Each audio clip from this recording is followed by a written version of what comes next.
Hi, everybody. That was crazy. We're going to do this. We're going to do this. We're going to, no, I don't want to do that. We're going to do this.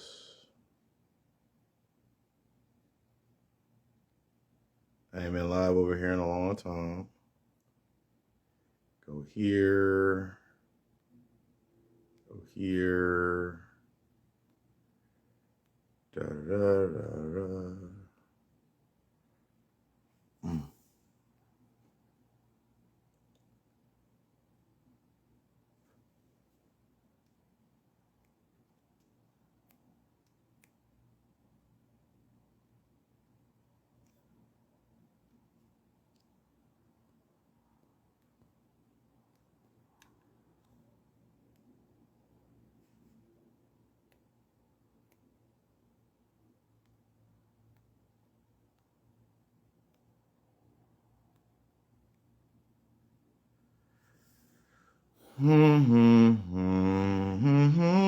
Can you feel? I sent it to her. That's right.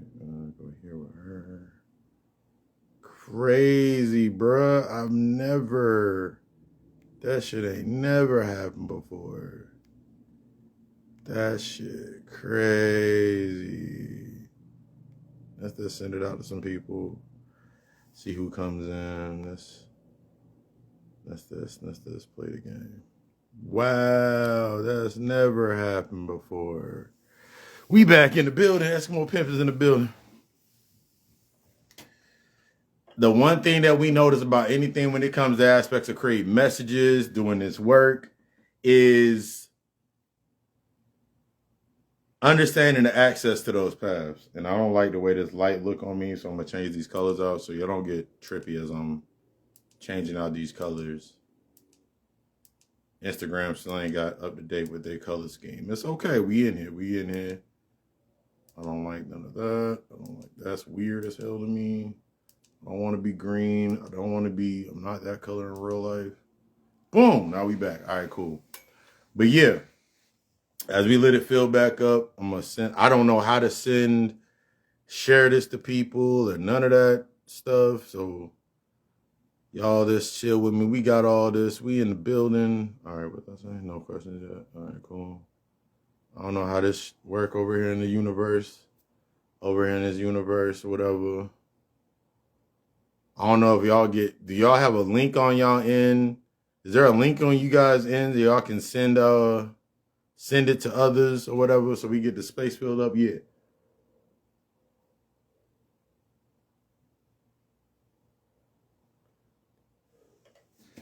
I don't know why. All it said, break it down while we letting it fill up. All it said while we was over there, dancing in the world, while we were dancing in that world over there, they sent me, it was an instant, they restricted me. They said the content or something, I don't know what it was. I don't know. I sent the appeal to it so they can hit that, but I don't know. Went over to Facebook acting off. We are not, instead of allowing it to trigger me, I've said this before in a lecture. Instead of allowing it to trigger me and get me all upset and be like, man, forget everybody, don't nobody want to da-da-da-da, and they trying to stop us, I'm not even going to let that energy into the space. I'm not even going to let the energy into the space of them sitting there saying, I'm not going to let the energy into the space of them being like, yeah, they trying to stop us. Nah, no, just move around. This is the most important part. This is a very good example of the aspects of understanding and dealing with these aspects, coming to these aptitudes of really understanding moving inside of the absolute space rather than moving in that hope space. Because if I was moving inside of my hope space, if this was 4 or 5 years ago and I was moving inside of that hope space, I remember there was time like back early when I was doing the lives on my YouTube channel, and every time like the signal was weak and all of those things, and I get upset and I get mad with myself, and then I be sitting there mad for the rest of the dang day instead of saying, wait, you got a Facebook page. Wait, you got an Instagram page. I didn't have TikTok then. Wait, you got other ways to get information out. Why are you allowing yourself to be stopped inside of that space? And what I didn't understand was I was still, this is the aspect when we think about, because a lot of times we think about trauma bonding, and we think about trauma bonding just simply being based on relationships. We think about trauma bonding simply just being based in relationships. You're thinking about trauma bonding, it's only based in a relationship. But when you really start sitting with yourself, you're like, wait, everything is a relationship. Everything is in the correspondence of a relationship. Everything is in the correspondence of a relationship. So then we get into the aspects of you only think about intimacy when you're thinking about the physical aspects of intimacy until you understand, wait, there's 5 points to actually, there's 5 levels to intimacy. So then you get deeper into the aspects of, oh my God, I just can't talk to you. Okay, cool. And it's that I don't like how you talking, like, so then we think about somebody getting mad, you talking to somebody else in that example, building out this example, you talking to somebody else, and then they don't like that you're talking to somebody else, but you can't understand it. It's just my friend. They have an aspect based on a level of access that they don't have with themselves. So until we understand these dialogues, the important things about understanding these dialogues, we can't break out of that shell of trauma bonding, truly what trauma bonding is. We can't really step into the aspects of working with our energy. What we were talking about, what we were breaking down on, what we were breaking down in my, we were breaking down the other day, we were breaking down over there before we, got a little bit sidetracked, but we back in this. But yeah, we don't understand these aspects and these points because we're so used to operating outside of ourselves. We're so used to operating outside of ourselves. We're so used to operating inside of this realm, inside of this world, inside of this space of being hurt, of staying hurt and staying that way because that's all we've ever learned. So now we're coming into this space with ourselves. Now we're allowing ourselves to actually shift. We're allowing that actual shift to happen. Moving this one, we ended with the aspects of sitting in that state of that absolute. Sitting in that state of that absolute versus always staying inside of that space of hope. I hope that somebody comes along and sees me for how good I am. I hope that somebody, we're repeating what we said earlier and we're going to build out. I hope that somebody comes along and sees how great I am. And now, since I'm in this stuck state of hope, I'm only going to use the skill set based on that level of hope, based on that level of infatuation.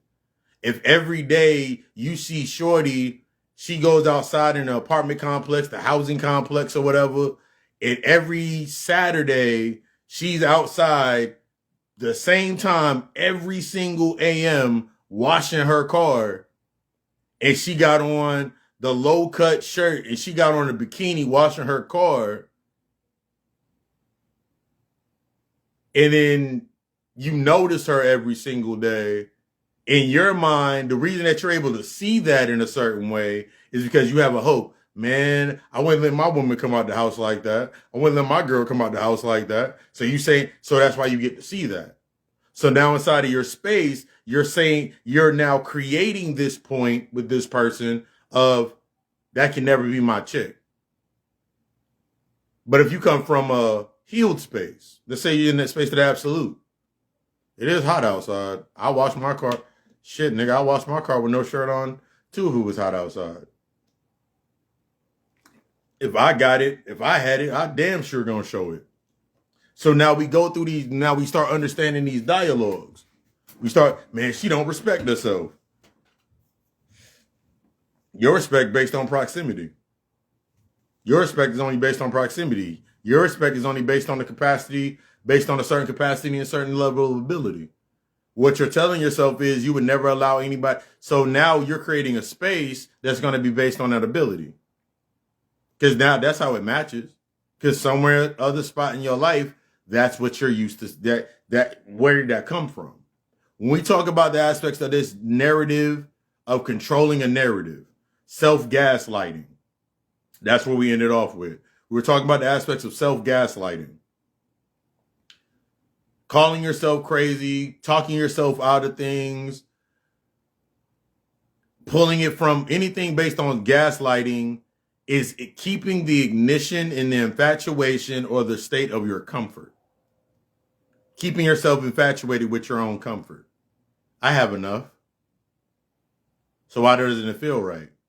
Why do I feel like I want more? I shouldn't want more. I shouldn't want more. I should be happy with what I got. Where did you learn that from? Why would you put that limitation on yourself? Because now everything has to come into your space. Now you're wondering why you got lower and lower frequency things happening inside of your life. Oh my God, I'm tired of this happening in my life and this going on. And why I can't never seem to level up? Because you created a space based on it must come a certain way. You put in that expectation. You put that expectation into play. So now you're sitting there every single day with this expectation in that state. And this is when we stay in that state of hope versus moving in the state of that absolute. Moving in that state of the absolute for authentic connections is you've already done your work for that space. One thing that I've come to understand with myself is understanding that one of my mentors, one of my old managers from way back in the day, they told me that before you even get to that place, before you even get to that space, you already mentally must be there.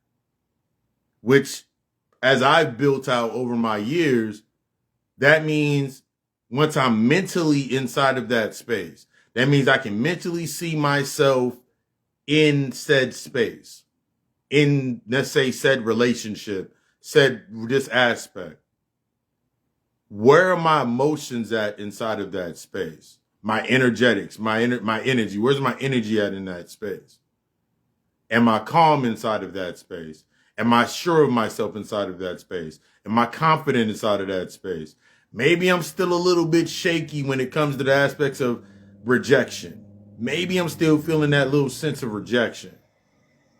If I'm not dealing with that little sense of rejection, it ain't that bad. It ain't that bad. It won't happen again. But what am I telling them? Remember, your subconscious records everything is absolute. Your subconscious records everything is absolute. So all it hears is rejection happen again. Let's search the suggestion box. Let's search this suggestion box for things let's search the suggestion box for the connections and those synapses that are going on in my brain for this to happen again in some other way so I can experience it in another way. Because it's working for me and it's not working against me, it's working for me. But because of the traumatic experiences, because of trauma, you can't see it as working for you. Think about the buzzwords that are based on something working against you. They, them. Nice little buzzwords. They, them. They're sucking my energy away.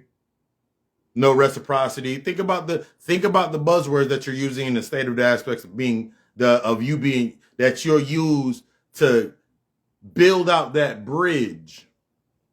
To build out that bridge around you being a good person. This is when we think about that web that you're shooting out from you being a good person. In order for you to be a good person in a state of hope, you're just hoping something bad doesn't happen or what bad happened to you don't happen again. But in the state of absolute, that title of being good doesn't exist. See, I take away the title of being good or being bad. In the absolute is like, in order for me to be inside of this space, there's another space for myself where something is not going this way. I have access to both of these spaces. Only in the absolute do you have that access. Only in the absolute can you come into the state of that access. Only in the absolute. You can't come into that access based on hope. Hope, when we think about hope, the aspect of you bonding, those rifts, these emotional rifts, everything that you're going to create is going to be based on the emulation. Everything that you're going to create is going to be basic. Everything you're going to create is going to be based in a state of emulation.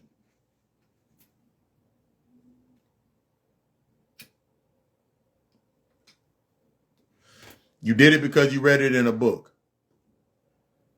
You repeated it because you repeated something because you heard it when you were walking down the street. That shit went into your mind. Like you were watching TV. And they were talking about ooey gooey cheesy pizza or McDonald's. And then the next time you get upset or mad, you upset, you feeling some type of way, and you need that comfort just being reaction, you stop by McDonald's. Because you go into McDonald's, that memory is still playing, that program is still playing. That synopsis is still going on from when you went to McDonald's when you were little. When you were a child, you went to McDonald's and you got a Happy Meal and it made you feel good. But it wasn't the Happy Meal that made you feel good. It was the fact that you got something. Yeah, I got something. I was hoping that I wasn't going to be angry forever. This made me feel better. That dopamine release, you subside. So now everything else now links to that same dopamine drip. This is when we think about vices. In the aspects of the traumatic responses, all you're doing is subsiding your trauma. You're subsiding your vices. Those become your anchors. Your anchors are your archons. These become the anchors or the archons that leave you stuck within the side of that rift. Yeah, that leave you stuck within inside of that rift. Until you come to a point with it, like use example, like exactly like porn, drugs, whatever your vice, you can have a vice of, your vice can be every time that you get overwhelmed, you engage in studying. You engage in study. That means you sit there and you go read 75 books, go watch 62 lectures, listen to every audio book. You go to every metaphysical store, every spiritual spot when you're in that state. And you only do it when you're in when you're only in that state seeking comfort. So that information that you take in only can be used in a state of comfort. So the only time you got the idea to go work on your altar, draw your sigils, burn bay leaves, do a spiritual cleansing bath, go dance under the moon, go make some moon water, is when you feel like you have nothing else. Seeing that hope state through trauma, that emotional void or that rift that you create, everything cancels out. Everything cancels out. Something from something automatically voids out. It voids. It creates the void. The void is maintained. Nothing from nothing to nothing. Think about this. The hustle mentality. I'm a hustle to get my shit. Think about the root of what a hustle is. I'm a hustle to get my life together. In order for me to see progress, the first part of that is from nothing.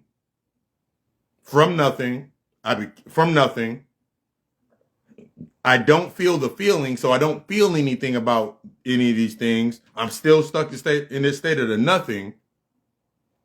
So naturally I go back to nothing. So it cancels it all out. That means the 3 years of studying that I did, what was it for? That 3 years of studying that I did, what was it for? All those classes that I took, what were they for? I'm still inside of the same space. It's because you're doing it from that hope, that struggle. You're stuck in that lower state of self. You're not taking the time. We're not taking the time to actually understand these keys. So now, there's always going to be a them. It's always going to be they against us. It's always going to be a them. It's always going to be everybody's against me. Nobody likes me. But who's the first person that you gave that title to that doesn't like you? Who's the first person that you gave that title to that you can't forgive? Who's the first person that you can't forgive? Because you thinking forgiveness is external when forgiveness has nothing to do with the other person. An apology has nothing to do with the other person. It has everything to do with you. But since you want to externalize their apology, I forgive them if they did this.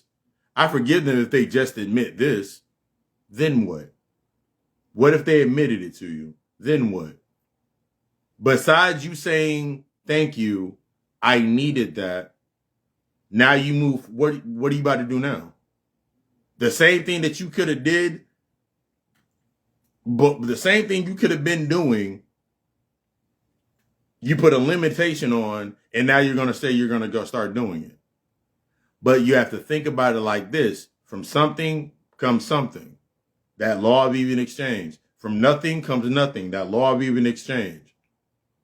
So now they voided out what happened, but your emotions are still, you're emotionally still locked in that space.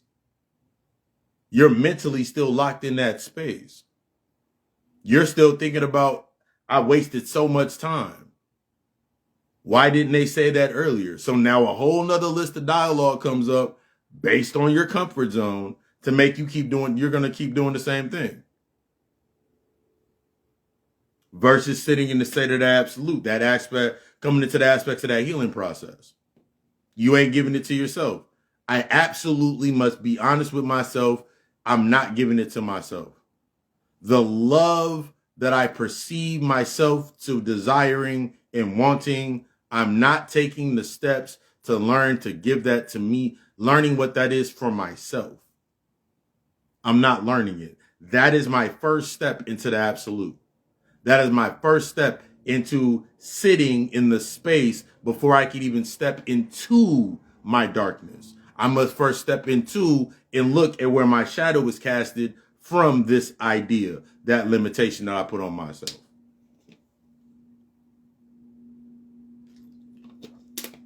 I must now look at that first.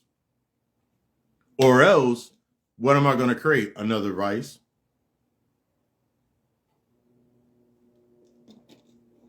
I can't go to the gym. I can't go to the gym because people are going to look at me. I can't go to the gym because people are going to look at me like I'm weird. So now we think about it. Let's think about it for brothers. Like, how many times you went into a space and you feel that you can't even be around women because you're going to say to yourself, trauma response, man, I can't be around I can't be around all them women all day. They're going to make me think something. That's your excuse. That's your trauma response.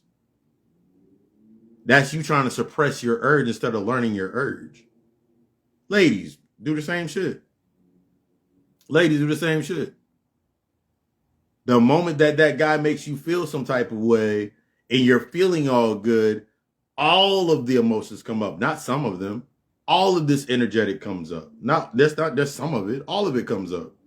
See, the thing that we get confused with in that state of that hope, not living in the absolute, is we think that intimacy, this one I talked about it last week, we think that intimacy is only based in the aspect of that relationship. But if I understand that everything is in correlation to me having a relationship with it, and this is why a lot of times your spiritual works don't be working or your spiritual works be one off because you don't have a relationship with it. I remember the first time I was sitting there working, doing candle work. I remember the first time ever doing candle work.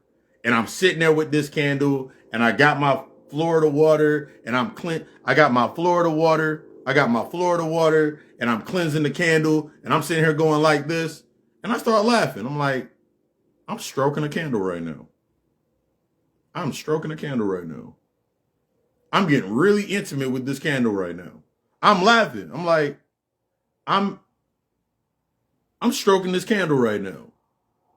In my mind, all of this stroking of that candle or me programming this candle is connecting to the programs, peace, is connecting to the programs that subside, that link with it, that are going to link with it. If I'm not intimately in tune with these aspects, think about it like this. You grab a green candle and you thinking about prosperity. You thinking about prosperity and you sitting there stroking that candle. Now you got the urge. Now you got the emotional rift or those wounds in the aspects of how you define money. So the first thing you think about is, I want to get some more money. So you never think about the resource, because the original resource to how you got money is behind that gateway of that trauma. And this Sunday we're going to get into the money shadow. It's behind that shadow. So the way that I define money, that's going to be the program that I'm putting inside of this candle. I want more money. The way that I define money was, I need to get a raise or I need another job. So now you sat here and programmed this candle. You put that energy, your prosperity into this candle, and then you come into that space, and then guess what happened? Now you lose your job. You lose your job.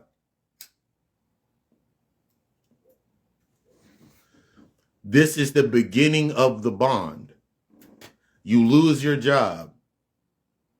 This excitement comes up, the infatuation comes up, overwhelm, anger, shame, guilt, frustration, how I'm going to do this, how I'm going to do all of these things. And then you go down the line of everything that deals with trauma. The infatuation now becomes physical. And then by the time you get to the end of that line of those trauma bonds, you're going to tell yourself you can't do nothing without that job. Because you built a relationship with that job. The same way, because when we just think about trauma bonding based on relationships, that's the limitation. I can't do nothing. I can't see myself without this person. I've done all of these things. I can't get any better. Go down the line. You stuck within this loop of that trauma loop. But in that absolute state, when we allow ourselves to sit in that space, this is one of the things that I teach my clients and students. When I'm sitting in that absolute space, I have to sit with all of the information that's coming into that space. Before I do any candle work, before I do any work, the beginning of my day starts with meditation. It will start with meditation.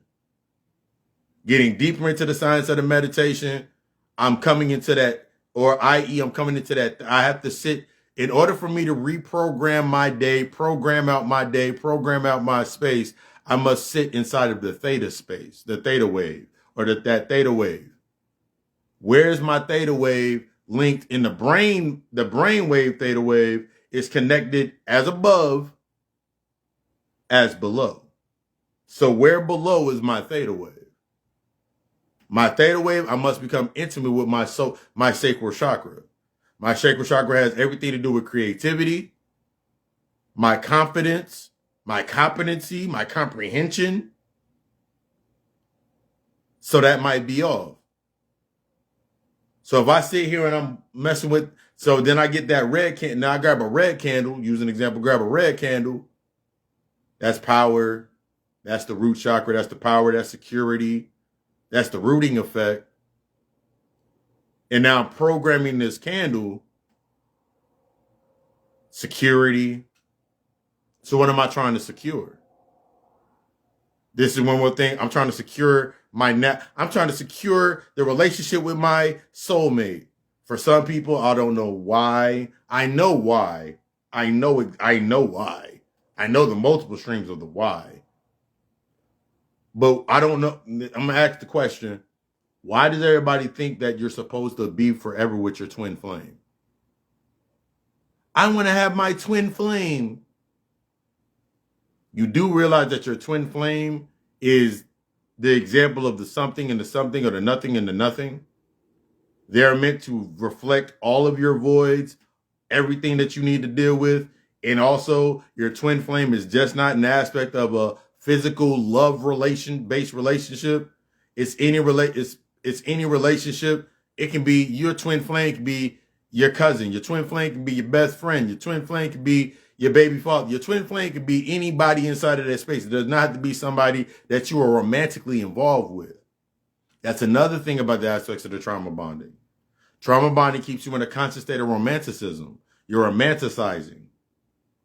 It keeps you in that constant state of that romanticism with yourself. You're constantly trying to romanticize. You're trying to romanticize in order to negate. You're romanticizing to neglect, to further neglect, i.e., reflect your lack of something. Your ego now creates an identity that's based on proving that somebody doesn't have to neglect something. With me inside of the space, they're dependent upon me. They're dependent upon me. They're dependent upon me. They're dependent upon me.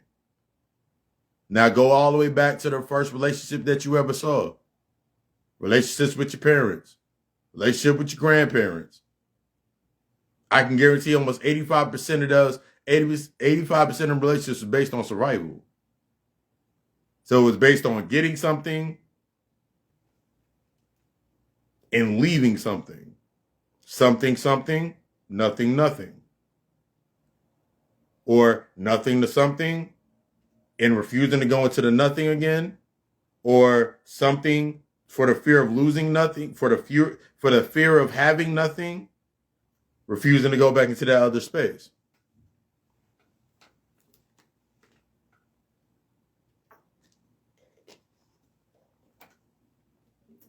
Going through that program, going through that narrative, being stuck within that space. This is how we create these limitations. You'll create a limitation every single day. What word did I say? Y'all know I don't be here all the time. I don't be all the way here.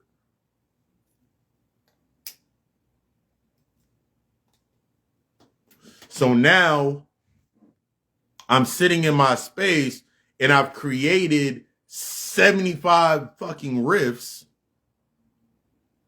And then I'm wondering why I feel empty. I'm wondering why I can't feel anything. Because I've created all of these emotional rifts.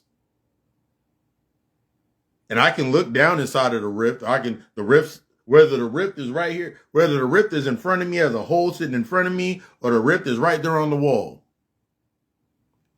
If I'm looking through the rift, all I'm looking at is infatuation. I'm looking for something that's familiar. So now every relationship that I try to create, I'm looking for something. It has to be this way in order for me to fully invest. But here's the thing. Oh yeah, romanticism. That was the next word we're gonna come out. That's the dissociation. As long as I stay within inside of a space of dissociation, now every time I'm gonna dissociate with it if it doesn't match me. If it doesn't match something that's familiar. So the same way, using an example, you sit there in front of your altar and, okay, I got my altar in front of me. In the same way that the same feelings that you had when you went to church are the same feelings you're using to try to stay in a state of dissociation, but you're doing the same thing. You're just trying to call it something else. I sat in front of the altar, so you prayed. So you prayed. No, I didn't pray. I was sitting there and I was asking for what I wanted, so you prayed. Now I was meditating. What's the difference for you? You were asking questions. You asked some questions beforehand or after.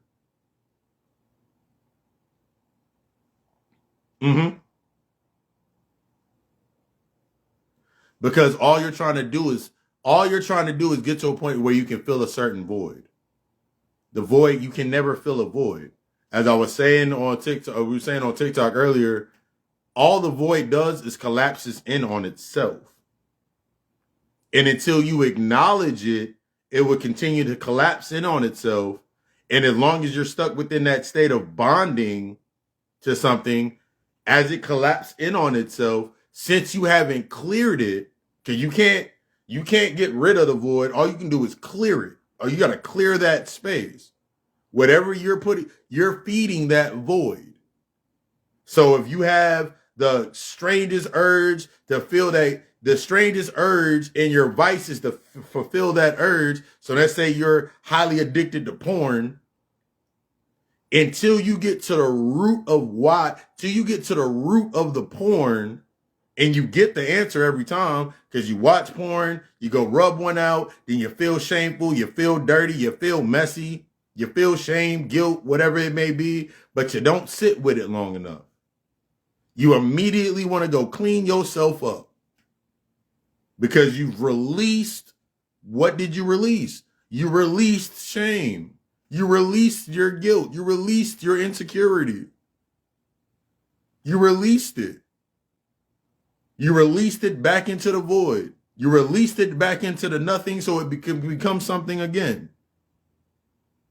You released it into the nothing so it becomes something. You released it into the nothing so it can become something again. You're doing the work, but you're not sitting in the space to really feel what you're doing. Yeah, exactly what it is. You're feeding that black hole.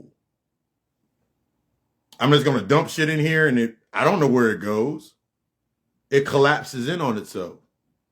And it becomes another space.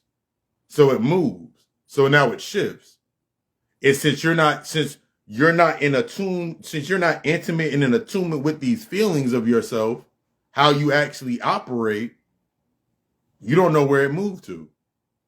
So now you're walking around in a space, you lit up like a Christmas tree, and the void knows exactly where to go because you're going to walk to it.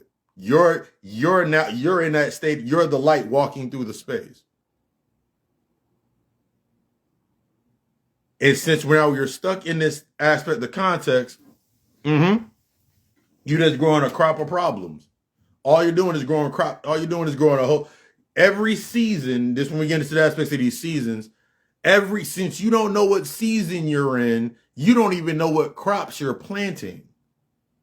This when we get into the state of aspects of, use the example.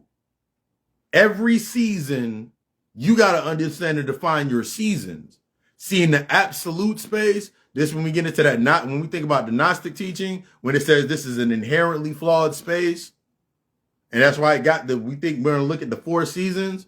What are your seasons? Because if I don't understand my seasons, this also comes into play. Because think about it like this. You can be compatible with your job. You can be compatible with your job at the point in time because you had no money. You were compatible with it. That job fit. You got your money from it. Let's get deeper in detail into this example. Let's say you worked in a restaurant. Working in restaurants, there's an off season, there's an on season. There's the off season, there's the on season. When kids is going back to school and shit, and all that shit slow as fuck. When kids is out of school and shit, summertime, spring, it's going to be busy. Let's say you got the job in the off season. That means it was slow. It was slow. That means you had time to train. You had time to train inside of that space. So you were there, you were training, you got 20, maybe 30 hours out of the week. But because you're stuck in there and hope, man, I can't make no money off of this. You don't know what that space was meant for. You don't know what season you were in. You were in a season of building. You were in a season of sitting still and building. You were in a season of building. So now when the next season comes, the season of applying. See, before that next season of applying came, 3 more restaurants opened up. 3 more restaurants opened up. And one of the things when it comes to new restaurants or new places being opened up, especially in the restaurant industry, when a new restaurant open up, it's busy for the first 6 months because it's new. It's new. It's infatuating. It's enticing. They got a new menu. I'm going to go try out the new menu. But also that goes into that same space are people that want the opportunity to get free food because they know everything ain't going to be right. That's the season of applying. So everybody's going into that space to apply. But you're trying to go into that space and learn. I'm going to learn the new menu at this new job. When that's a season of applying. That's the season of applying. So by the time you get to the next season, this is the key about these seasons. Your season of learning, you're learning in this season to apply to what to apply to the next season. Once I've applied to this season, I'm applying in this season to set up the terms of what I need to learn in the next season, and so on and so forth. But if you're always stuck behind that 8 ball, and you're always trying to build something, you're trying to always get something new, you don't like to sit still with yourself, you got that wound, you got that. This when we talk about the aspects of the masculine wounds, you got the masculine wounds going on. So you feel like you always got to be going somewhere. You never sit still to apply anything. So now you done ran through 6 seasons in your show, your sitcom, your life. You done ran through 6 seasons. You ain't built up the main character. You don't know who none of the main characters are. You don't know who's producing anything. You don't know that you're the producer. You don't know your role inside of the space. You don't know your role because you're not sitting in absolute, you're sitting in hope. You don't know your role. You romanticize being the main character. You romanticize being the dude in that chick life. You romanticize you being the chick in that. You romanticize yourself being the chick in that woman's life. Yeah, you romanticize yourself being the man in that woman's life, or vice versa. You were like, however it may you, whatever in that space. You romanticize yourself being what that person wanted in their space. But every time that you saw them, they were out and about, and they were in the mall, or they were doing all this other stuff. So you only saw what you were able to see through the scope of your emotional void. So you saw them in the mall, tearing down the mall, and all you thinking about is, man, I ain't got enough money for that. That's the type of chick she is. Damn, every time all the chicks around him, they all over him. I'm not the type of chick to be all over a dude like that. See, but you're seeing it through that emotional void. So now you're defining rejection. So what do?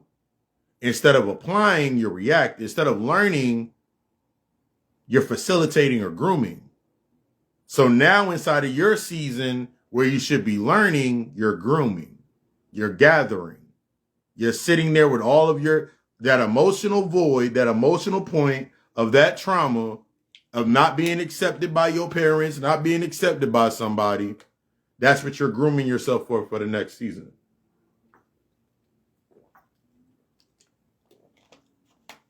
So now in the next season, you're an entirely different cast member. You're not even the main character. You fighting to be the main character.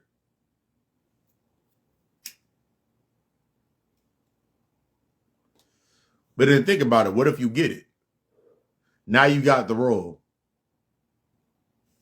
You got that job. You got that bag. You got the money. You got whatever. You got exactly what you wanted. You acquired what you wanted. But you lost exactly what you needed. So now 4 or 5 years go down the line, everything from y'all done gotten all these damn fights. You didn't fought all the time. Your money drying up, all this other stuff happening to you in the aptitude inside of that space. And now that's what you're going to learn in the next season. So now your next season is going to be learning how to deal with those things. Now you stuck within that cycle of, I hope that somebody actually, now since you're stuck within this hope narrative, bonding based on hope, bonding based on infatuation, you never fully allow it to play out. You never fully allow it to play all the way out. You only go to that point until the interest is lost. You only go to that point to where your gut feeling is telling you not to quit, but your intuition is telling you to stop, sit down. Look at the conversations that you're having. You're trying to ask everybody around you that you populated inside of this space to give you an answer that's based on bias. So everybody around you is giving you a biased perspective. They're giving you a biased perception. And that feeds your wounded perspective. Because you're only acting in your wounded perspective. So by the time you actually get, so now think about this in this aspect of the energy that you're acquiring. Since you're stuck in a linear state, you're thinking about it based on time. You're always stuck in that state of time. Time is linear. Time becomes a linear concept. Outside of time, in the absolute, there isn't that linear aspect, other than once you're above it, you know how to use it. You're not trying to escape. You're stuck in a state of escapism. So by the time you come into the spiritual aspects, that consciousness with yourself, I'm trying to escape the matrix. But you are the matrix.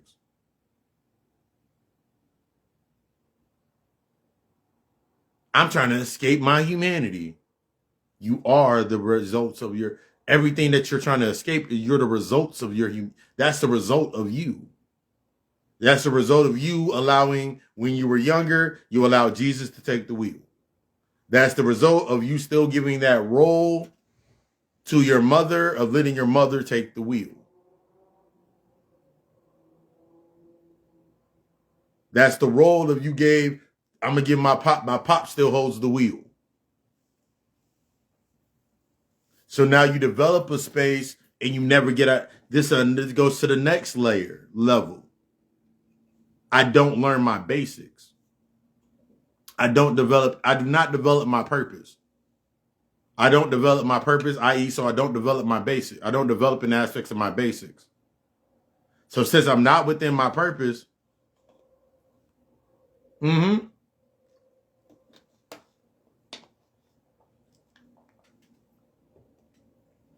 since I've not developed a purpose with myself inside of that space, I didn't develop, since I have no purpose, I have no true standard. I have no true standard. I have no true sense of stability. I have no true sense of standard. I have no true sense of stability. I have no sense of structure. I have none of these aspects created. I've only been emulating this when I go into this, when I had to realize I was only emulating the standards, the structures, and the senses of stability from that title that was limited.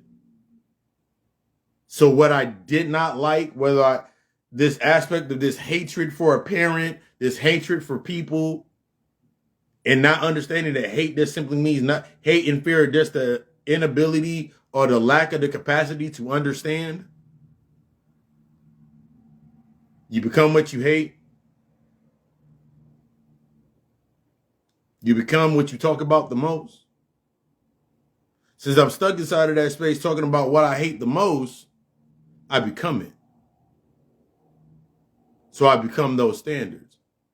So now in that season where it's come time to apply, I need that bond or something that is below me, because you're doing it automatically. I need something below me in order for me to cast down my light or cast down my energy into that space. So I need the relationship that defines my standard,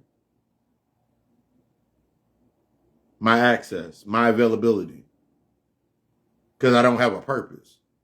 I'm walking around aimlessly, hoping to bump into something. So I'm never ready for it. So by the time something else comes up inside of that space that I said, oh my God, I've been waiting for that the entire time. Now it looks at me the same exact way. Because it's now above me. I feel that it's above me. It's above me. So now I look at it the same way I looked up at my parents. I look at it the same. I can't see it, but I can't see anything that's sitting in a masculine space if I'm still looking at it as it's. I only can see it as my father. I only can see it as anybody. It only can be shown to me through the emotional void.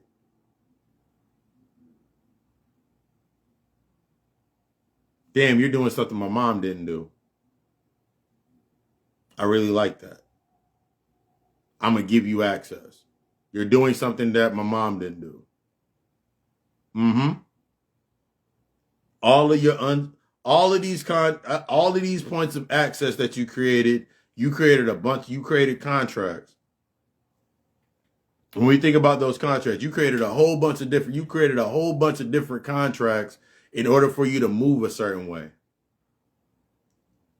I've talked about this before when I talked about 360 deals.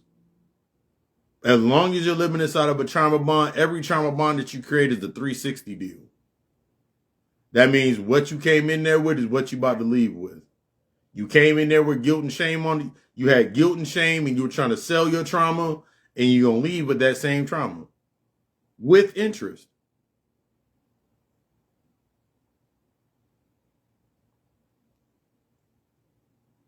Because you're hoping.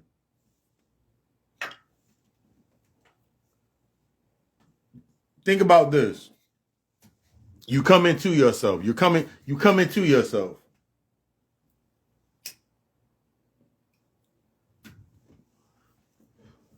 You lived 2 to 3 decades. 3 10-year bids as a prison to your trauma of nobody listening to you. Nobody listening to you. You not having a voice. Nobody listening to you. You not having a voice. And you told yourself that maybe it's because I have nothing to say. I have nothing to say.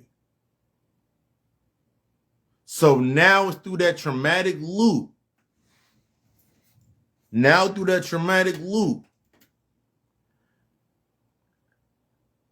When you get information, you can't wait. You're still acting out that same loop.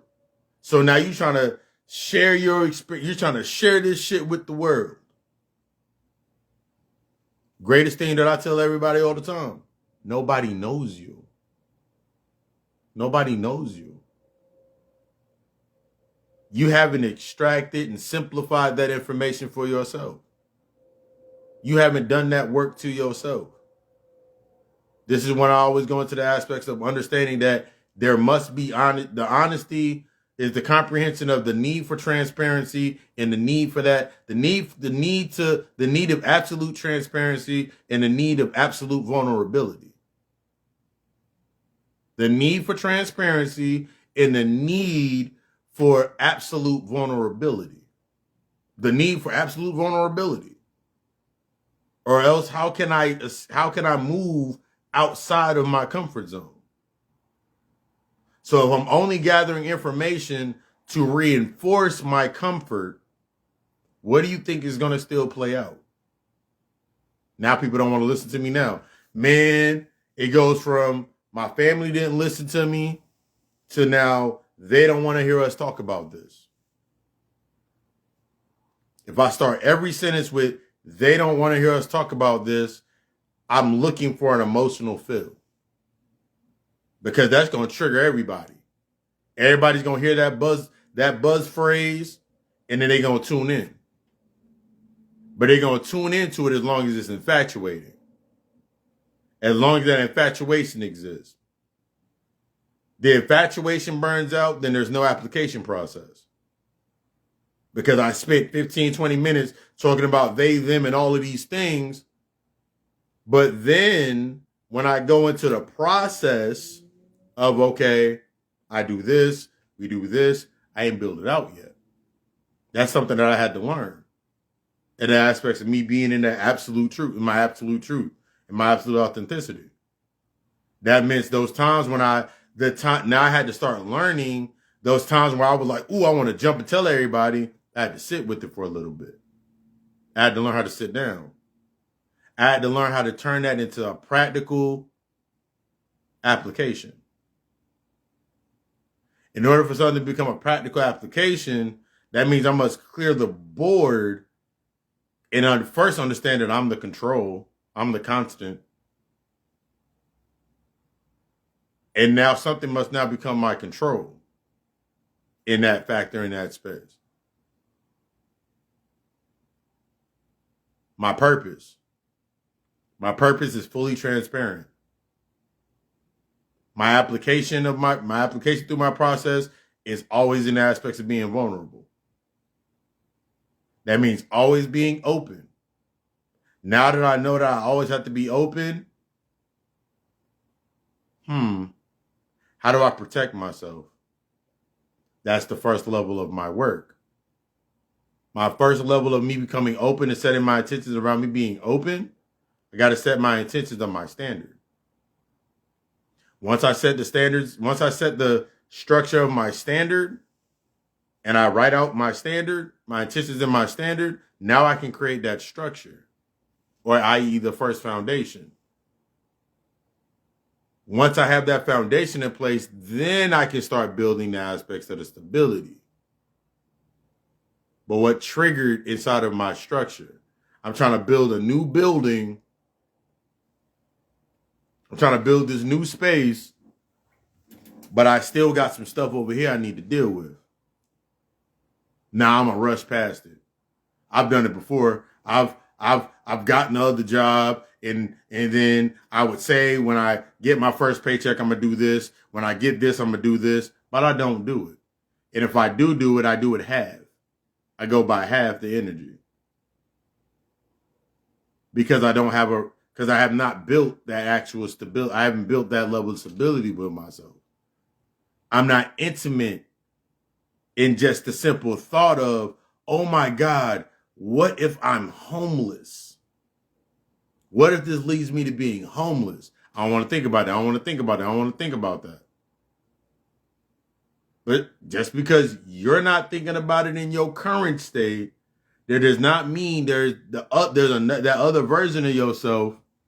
That other version of yourself is not. There's another version of your aspect of you still running that out. That program's still going to run, and then eventually those points must collide. Those points must come together to finish the circuit.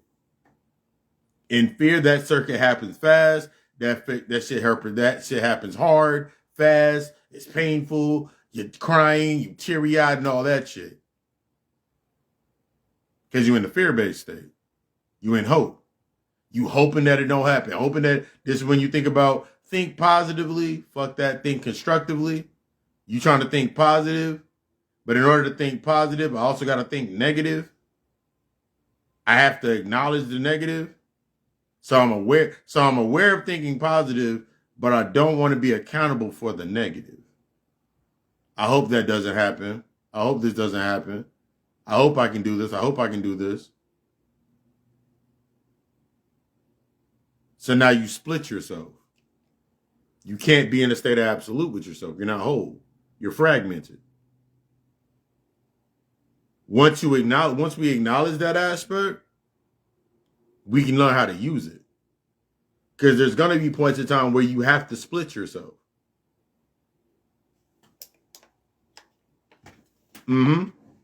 Acceptance of all things in order.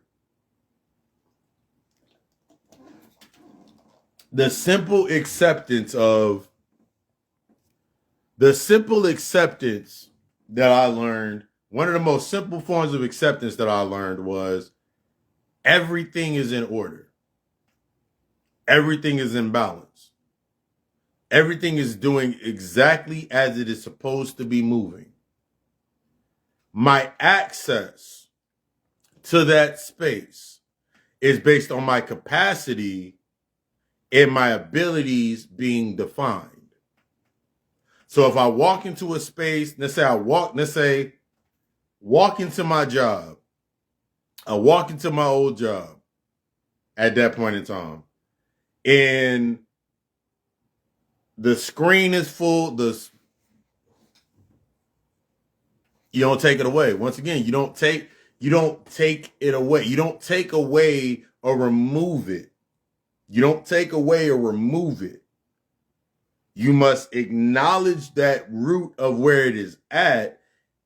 We have to access that root of those rejections and failure, and then exalt and then bring it to that present space. So use an example like with failure. The root to the fear of failure for a lot of us in a simple and real build. Y'all know how I do it.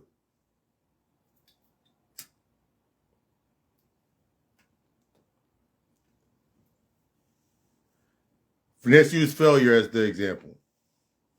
The aspects of failure is the fear to try some shit because I'm not going to be good at it. I have to accept and become absolute in acceptance. Wait, this is my first time doing this shit. Of course I'm not going to be good at this shit. Of course I'm not going to be good at it. Of course I'm not going to be good at it. Sit with that point. Make that a point. Make the next point. Yo, this ain't going to make me no money. Of course it ain't going to make me no money. I have not acquired the skills to put this shit. I have not acquired the skill set to put this in motion so it can become a reoccurring cycle of generating that energy. My capacity for this space has not been expanded, but before I expand this space, I must develop the abilities to expand this space.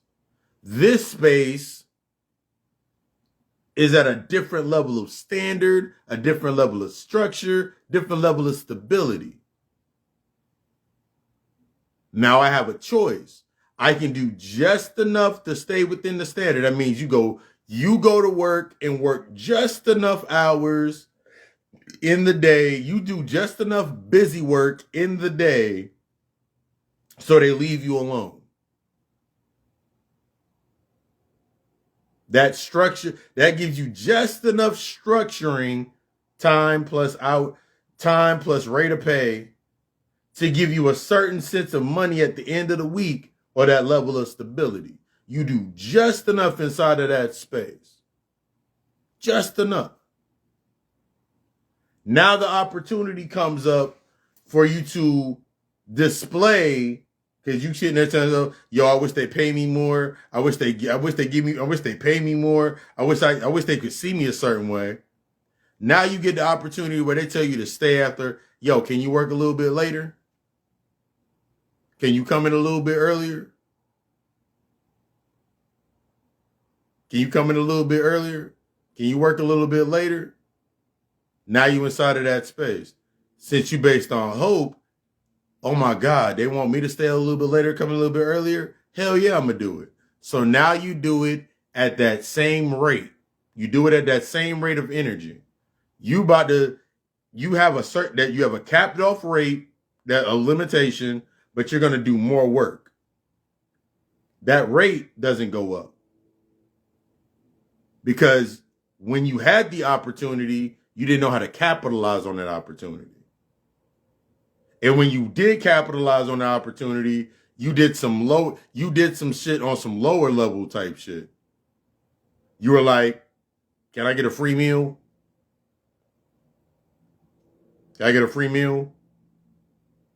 Instead of saying like, hey, y'all have me coming in. Instead of you sitting inside of that space and being like, you know what? You guys are having me come in earlier And I'm noticing that we have the same problem.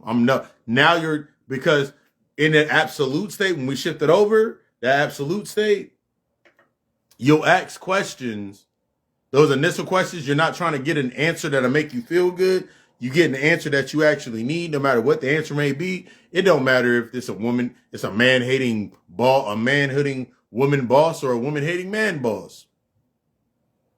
It's how you gonna step into that space. I noticed that you call me in early on these days. I noticed that it's because you have certain people online that aren't doing certain things. You have me online to work a certain position. I was thinking like, hey, if I come in earlier on other shifts and I'm working to learn something else, that would help us in the long run, short term, instead of me training in this area, and help us in the long term. So you don't have to call me in and then worry about it at the end of the week about cutting my hours. You can just take the people that are coming in and not performing and putting them in that space. And I can take over this space. Okay.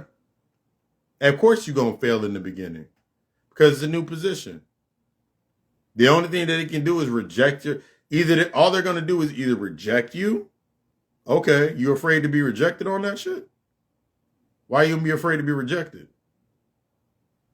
You already set your standard in terms. I need to learn another position. If they're not going to give me the opportunity or the space, here's the reality to it. The space is already set. Before you got into that space, the space was already set. This is when we talk about it's up to you to create that space. You know that there's downtime. Get beside the other person. Get beside that. This for me, using an example, I would get next to the dude that was on the grill. I didn't know shit about working on the grill, but I got next to the guy that was on the grill.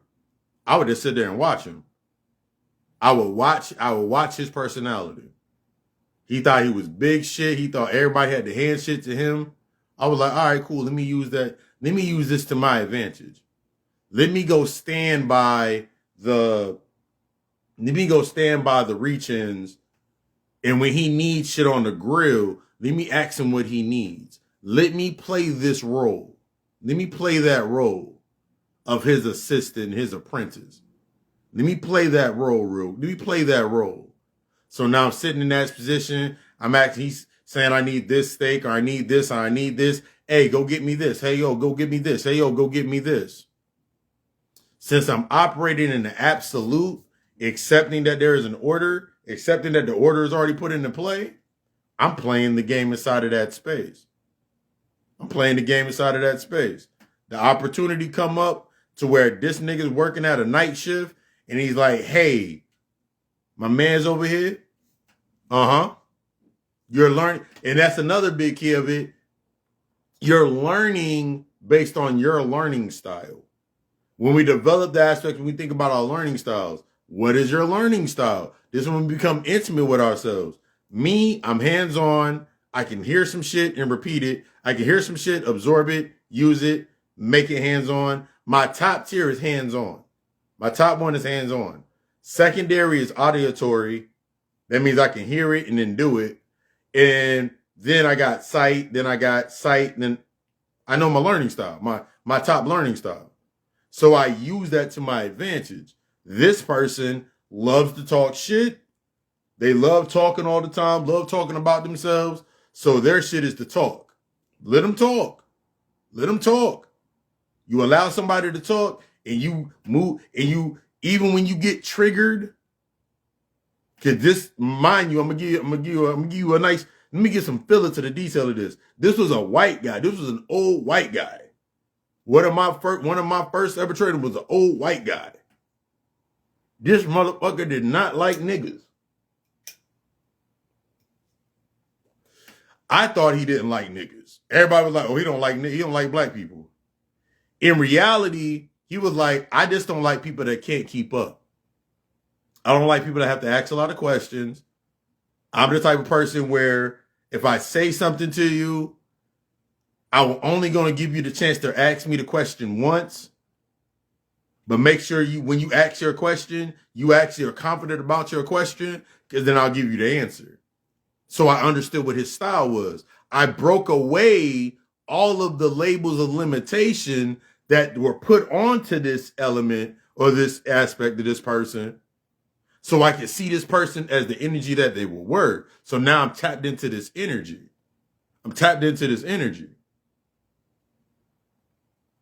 But here's the key with being tapped into these energies. If I have urges and vices and things of that nature, those are going to be the first things that are displayed. And those are going to be some of the first things that are going to be triggered.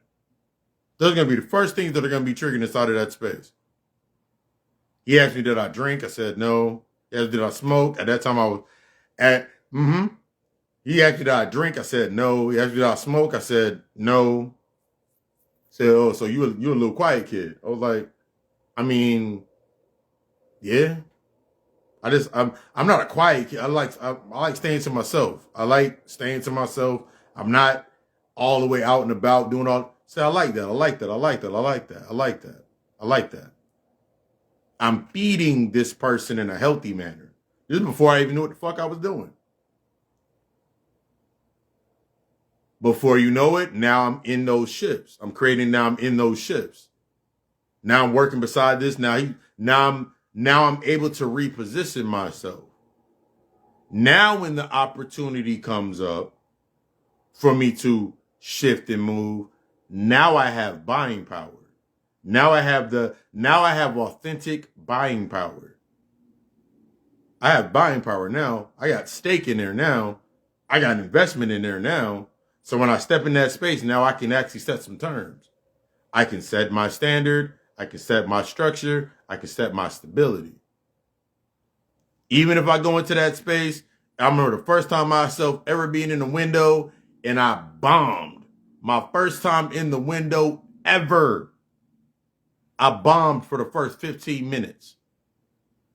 This is when I was working on my anger, for example. I'm working on my anger.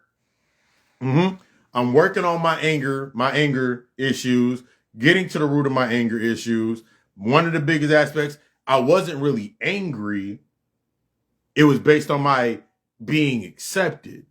I had such a high conflict ratio of being accepted that if somebody came over like, yo, get out of the way, I'm going to show you how to do it, I would look at them as like, how dare you get in? How dare you trigger me and say that I'm not good enough? Instead of me sitting there like, wait, yeah, it is kind of busy. Everybody got their system.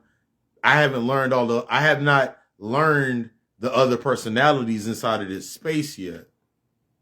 See, when I was over here doing this, it was a little bit slower, or I was beside this person. I was behind. This person casted a shadow that I was behind. I was in the person that was teaching me on the grill. I was in their shadow. The reason that I could take residence inside of their shadow is because there was aspects of my shadow that could sit within that space. But when I was coming out of that shadow and now becoming the new light inside of that space, my shadow I still had unresolved issues in my shadow. So anybody that would come into my space, they're going to trigger those points inside of my shadow. My anger, my frustration, my need to be right, my fear of being rejected. They're going to trigger those aspects. And it comes out as, yo, you going to move any faster? Yo, we got all this over here and you ain't moving it. All of these things. Now I got to wait. This high conflict. I got one or two choices. Either I can move into absolute. I'm thinking about this now. Mind you, I'm thinking about this in the state of now, but back then I didn't know what I know now. To be able to fully, and this is another key about sitting in your absolute. You're allowing the natural space to be open, the natural expansion to open. That way you're actually now you're able to populate it and wield it in that space. The weapon is only as strong as the user. The weapon is only strong as the user. So now I'm developing inside of that space. But inside of that space, I still had traumas on there. I'm not saying I didn't have no traumas. Because here's the key of the test in that season. Here's the key to the test in that season. It's not taking away the emotions from any situation. In a way, it is. It is taking away the emotions. It's not reacting through the emotion. It's being able to channel the emotional space and exalting it up and moving it into a space that's able to be used. Because here's another thing inside of that space when it came to trauma bonding. Now that I'm inside of that space,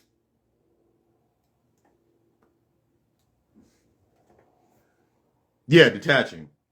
You're moving out of a state of dissociating and you're moving into a state of detachment. That's exactly what it is. You're moving out of that state of dissociation and you're moving into that state of that detaching. So dissociation is everybody around me is angry. I'm going to say everybody's around me angry and they're stressed out because of the food's not going out. The food's not going out fast enough. That's not why everybody's angry. That's not why everybody's stressed. I'm dissociating with anger. Why am I not angry? Everybody else angry. I'm not. I'm dissociating with the energy so I lose access to it. So now this is when it comes to that space of this is when I'm talking. Now I haven't learned how to talk to these people. I haven't learned how to talk inside of that energy, speak with that energy. My throat chakra wouldn't open inside of that space. Because even though I'm good at doing the work, I wasn't good at being able to move through it. I wasn't good, even though I was good in the state of the ebbs, I wasn't good in the state of the flow. I wasn't good in that. I wasn't good in the state of that flow. See, the key when we're moving back and forth, when we're creating new bridges as opposed to creating rips, is you got to be good with the ebb and the aspects of the flow. The tone becomes that ebb, that flow becomes that atmosphere. The atmosphere is the feminine aspect of the emotions inside of that space. The ebb is the masculine or the tone or my standard, my structure, and my stability that I set inside of that space. How I set my tone inside of that space. That means when I go into the kitchen, when I was going into restaurants, I know hands down, I'm a clean as you go person. That means when I go in there, it don't matter if the sandy bucket was changed before I got there. I'm bringing my own sandy bucket up there, and I make sure my fluids my shit in there clean. I'm bringing my own towels on the line before I start any fucking work. It didn't matter. Instead of me sitting there saying, "Man, I wish they'd clean up after themselves," I'm in there. I'm wiping down the damn table. I'm playing in other people's shadow. This is me now knowing I'm a shadow shaman. I'm moving inside of their shadows. The same way I would help old buddy over here stock up the box and do all that shit, the same way I'm going to do it to the person that's inside of the window. I'm going to play inside of their shadow. I'm detached. I'm not dissociate. I'm not trying to dissociate by saying, "Oh, these niggas is dirty and these niggas don't know how to clean up." I'm not dissociating my standard. I'm detaching my emotion from the space so I can operate there in full capacity, in my own capacity. Wipe everything down. They say thank you. Yo, thanks, man. I needed somebody to come in and wipe that shit down. Thank you. In their mind, they operate in punishment and reward. They reward me by saying, "Hey, yo, I'm going to stand beside you in the first half of the shift." So now I developed a new relationship. Now I developed that new relationship. Whatever they may, now I'm developing that new relationship with this person. It ain't got to go no further than outside of the building. I'm in here to put in work and go home. But I have to understand I'm developing in that space, me sitting in my absolute, I know that I'm developing an authentic connection to the space. And when we're stuck within these bonds based on trauma, you are not become authentic to the connection to the space. The space now loses value because the value of that space is definitive of the value that you have with yourself. My value of myself sets the tone to any space that I go into. So now, any space that I go into, I understand is the collective of the emotion, the collective of the mental, the emotional, the experimental, the physical aspects. I know it is a collective of these things. I understand that for myself, that my standard and my tones that I set are not for everyone. It's only for the ones that it's meant for. Everybody else is going to fall off anyway. I've seen this example multiple times when I would go to my jobs, and within 6 months of me being at a job, the original, like 3 or 4 of the original employees, either hours get slashed or they quit, or this delusion that they built up of themselves in that space starts to diminish. And I can identify that because I first saw it with myself inside of spaces.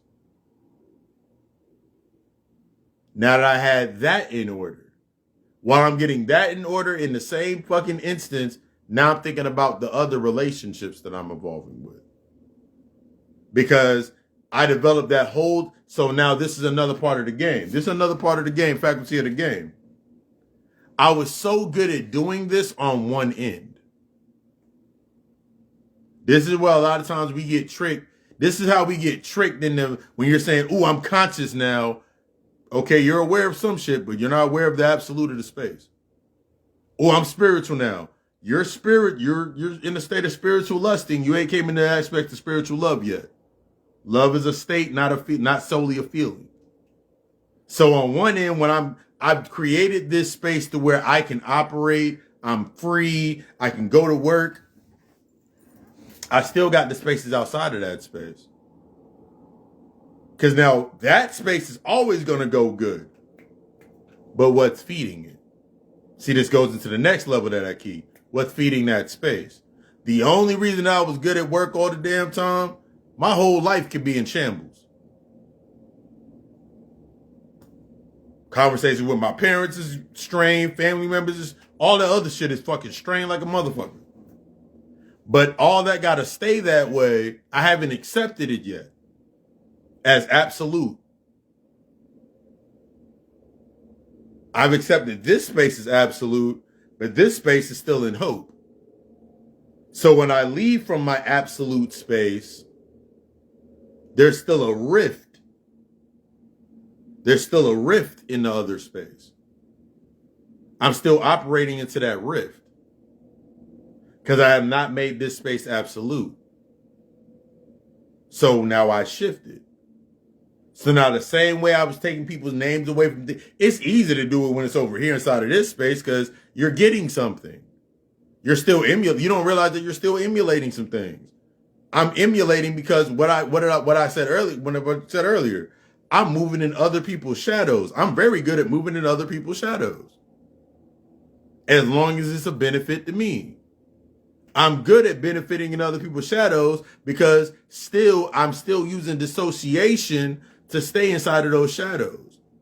But the problem with staying in a state of this dissociative state is that when that feeling comes up of rejection comes back up, of damn, they don't see me like them. I'm doing all this hard work and the manager gave me praise. They don't like that. Damn, I still want to belong. So now I give myself a limitation. Because now I'm going out with them. I'm trying to party with them, go out with them, do what they doing. Somebody need a ride. I'm giving everybody rides and shit of that nature. So now I'm dispensing the energy. I'm dispensing the energy. I'm feeding the vampires because I'm the vampire. That's how the only way I can have access to the vampire, the only way a vampire can suck energy away from me is if I'm a fucking vampire. I got to be on that same level with them.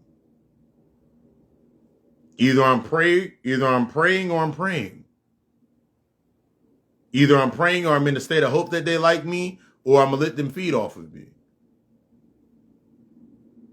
So now I look at the other relationships that I developed.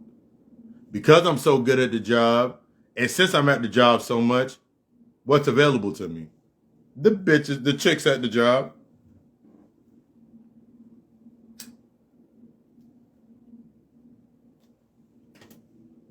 The money I'm making there. The money. The money.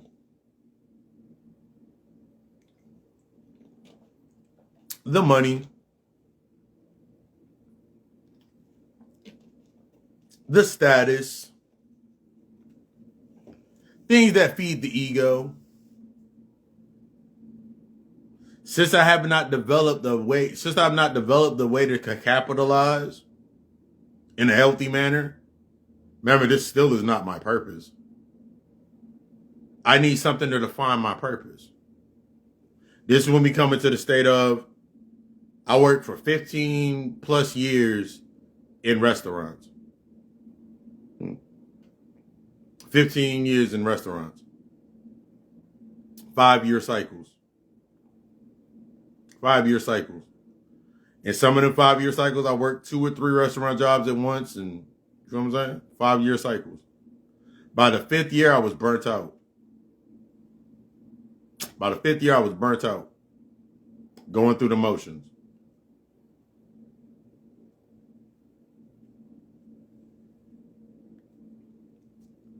What I didn't realize, and we're going to get into this deeper on Sunday. Might come back on here and do deeper on Sunday. Was I'm living in a partial absolute. I'm not fully operating in hope. I'm in a partial absolute. And when I'm operating in a partial absolute, I'm extending the shadow, the generational shadow. So naturally, me going through these cycles every 5 years, I would extend it to a certain point. It would have to this giant rift that I create has to collapse on itself, and everything got to go away with it. Anything that I had not yet mastered has to go away.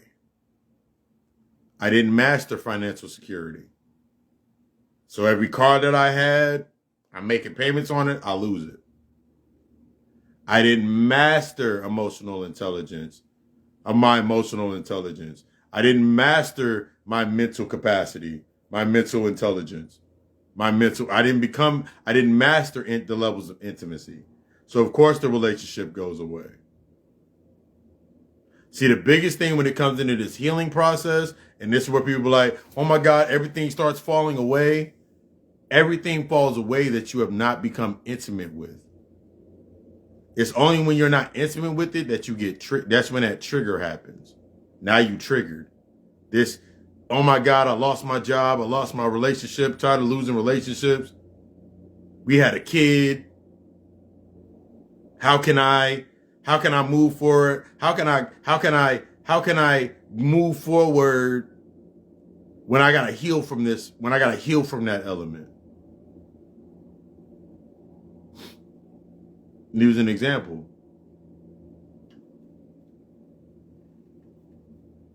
In order to co-parent, first I gotta reparent myself. In order to coexist or co-facilitate or co-create, I got to sit with the points that I was in the spaces where I was only emulating or I was fabricating. What was I fabricating? Why did I create that space in the first place?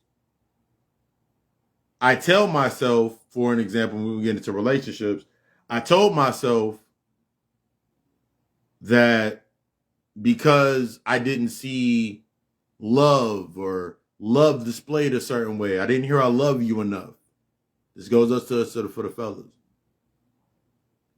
Since I didn't have that aspect with myself and that development of that, I made a contract that I'm all, when the context of what signals and signifies love for me, that's when I'm going to say I love. I developed an aspect of missing somebody until I had to sit with, I don't miss people. And I remember the first time that I said that to myself, that I don't miss anyone.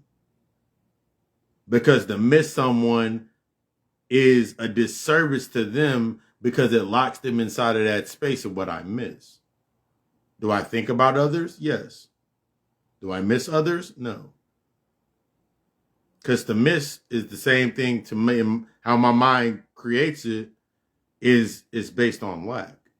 I don't miss anything because I'm not lacking anything. I'll deny availability. If I say, use an example, if I say I miss your smiling face and Shorty walked through the door with a sad face, my reaction is going to try to make her smile so I can get what I miss. So I'll ignore certain shit. I'll ignore certain shit.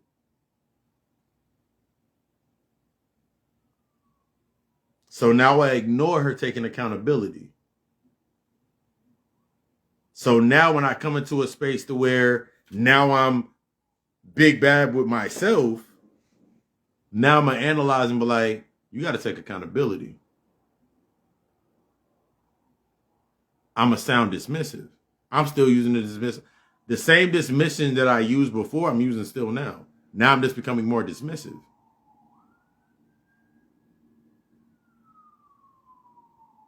So I just keep the trauma bonds. I just keep bonding based on trauma. That's usually where inside of that part of the relationship, this person had a bad attitude when you first met them, but you made them smile. And then since you made them smile enough, then y'all went and laid up. She gave you some. He knocked you back. He blew you. He knocked your ankles loose. She, to what your mind sucked away your soul. Mm-hmm. Don't think of it as everything's a damn contract. You got to look at it like, yo, everything that I do is a contractual agreement. What is it designed for? What is it designed for?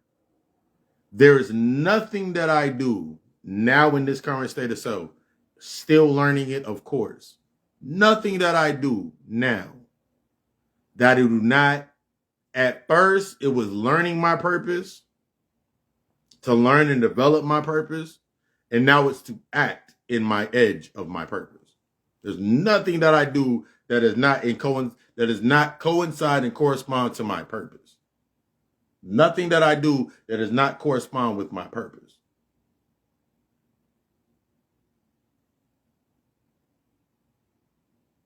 So now when I make an agreement conversation, whether it's one conversation, 6 conversations, 7 conversations, it don't matter how many conversations, as long as I'm coming to a state of comprehend what's being said, it'll exist. Once I fully comprehended it and it's no longer necessary, it will either level up or it will exist only inside of that space. The only thing that's going to start triggering me is if I'm inside of that space and I got something unresolved that needs to be taken care of inside of that space. That's why I brought it there first. I brought it to that space to be resolved. I didn't bring it to that space to dump it off. I brought it to that space to be resolved. That's the ultimate key when you're coming into the absolute. That relationship that you come into, the friendships, all of these bonds that you come into, you're coming to resolve something with yourself, not with them. See, when you go into a space, this is when we come into the aspects of that exploitive nature. That means you're going into that space to show your skills. You go into that space to show your skills. Yeah, I got a skill set, boy. My skills is this, and this, and I can do this, and this. What if that person don't need any of that? Then you triggered as hell. Well, I don't need that. I need this. And I don't need that. I need this. Damn, you need too much. Because you're still operating off your old skill set. My skill set ain't enough. It's not that your skill set isn't enough. It's that you build your skill set out of lack. See, when I was building my skill sets out of lack, I always was triggered.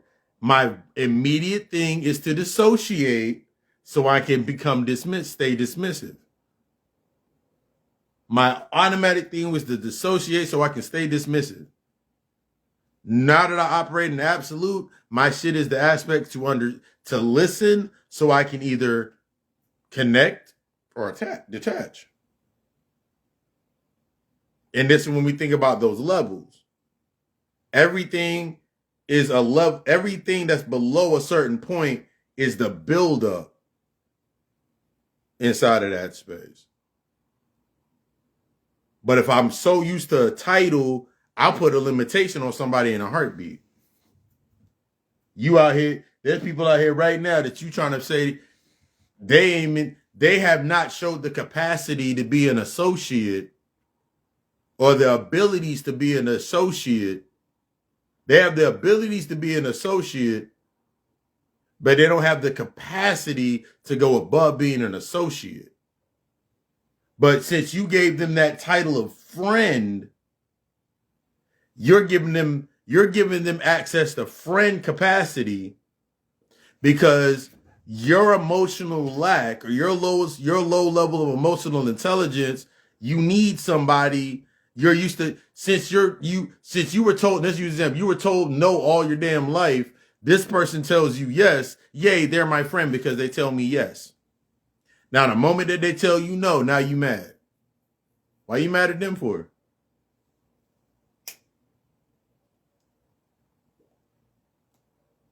You gave them that title. But they tried to live up to it. And now they want to step back and now, when their capacity is met, dissociation comes into play. In order to re-engage, you got to dismiss some shit. In order for them to re-engage, something got to be dismissed. Their capacity only goes but so far. You can't see other people's capacities and accept others' capacities if I've not first accepted my own capacities. I know for myself, definitively, I have an extensive capacity. I always have had the ability to absorb a large amounts of energy. Been doing that shit ever since I was in kindergarten. Absorb large amounts of energy. That's when you think about that's the aspect of being a loner. I was a loner. I had the ability to absorb large amounts of energy. Once I got deeper into my aspects of understanding my human design, I was like, oh, damn, that's why I can do that. I can absorb large amounts of energy. The only thing was I didn't know what to do with it. I didn't have the ability to work with it. I didn't have the ability to work with it yet. But once I learned how to start working with it, once I started to learn how to work with it, that's when I was able to actually use it. So now my abilities would raise. As my abilities would raise in the human perspective, relationships, as an example, I remember every time I get in a relationship, before I became confident in saying it, I would try to convince others of it. Before I became confident in saying it, I would try to convince others of it. One of my favorite lines to say to people was, it doesn't matter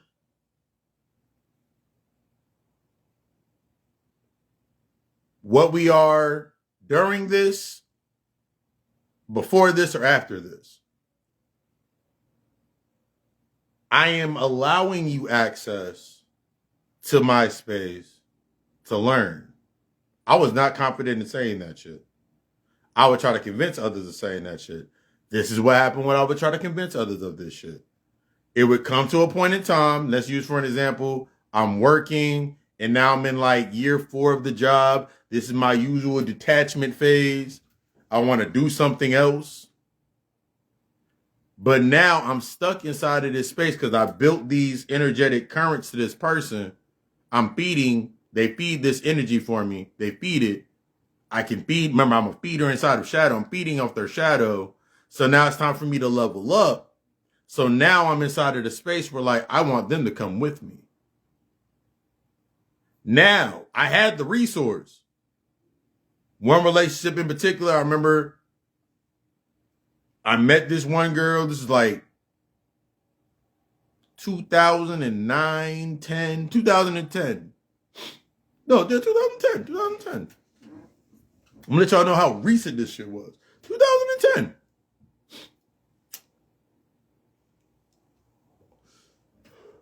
Her whole thing was she didn't want to go back home. She didn't want to go back to DC. She didn't want to go back home. She didn't want to go back home. Guess what I didn't want to do? At that point in time, I didn't want to deal with my family. So I didn't want to go back home. So we bonded on the fact of not wanting to go back where we needed to go back to reset ourselves. It came to a point to where it was her last semester of college and she wanted to change over her major. She liked my talks about psychology and whatever, because I graduated my shit way earlier than that. In like 2003, I graduated from my psychology shit. She liked how psychology worked. She was intrigued by it. And she was like, I want to go to school for psychology. She wanted to change over her major. I had the resource. I paid for that first semester.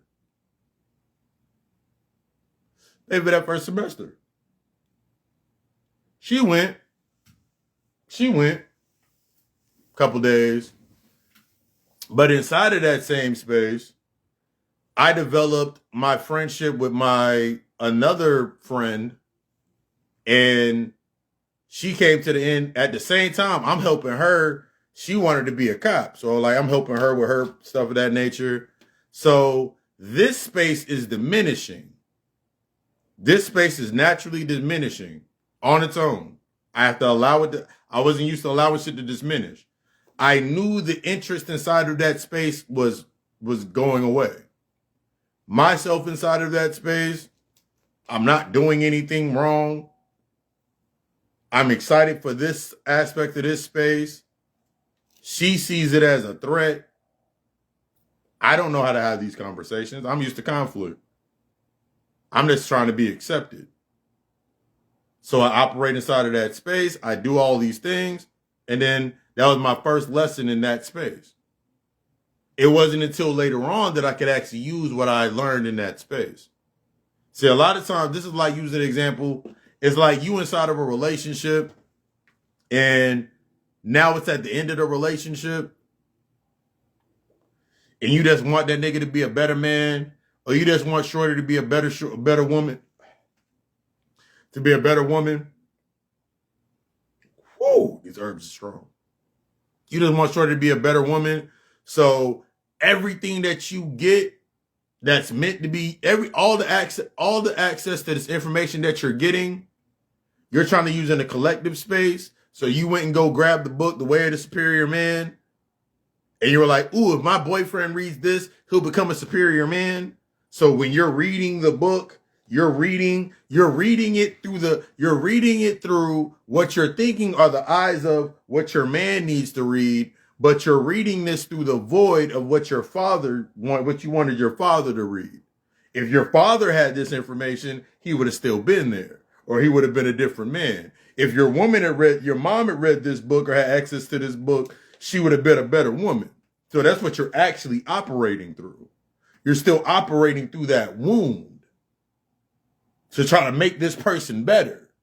You're still operating through that. I'm still operating through that wound. Like a mask. I'm operating through that wound. So since I'm still operating through this wound, what do you think I'm going to create?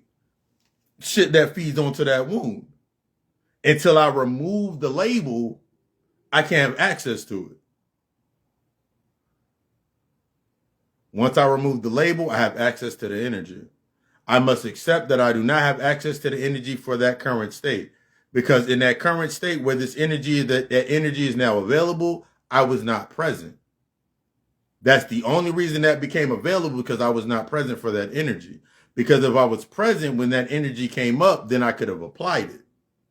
There's a lot of time we move back and forth in relationships, friends, and jobs. What's the job for? I've broken this down before.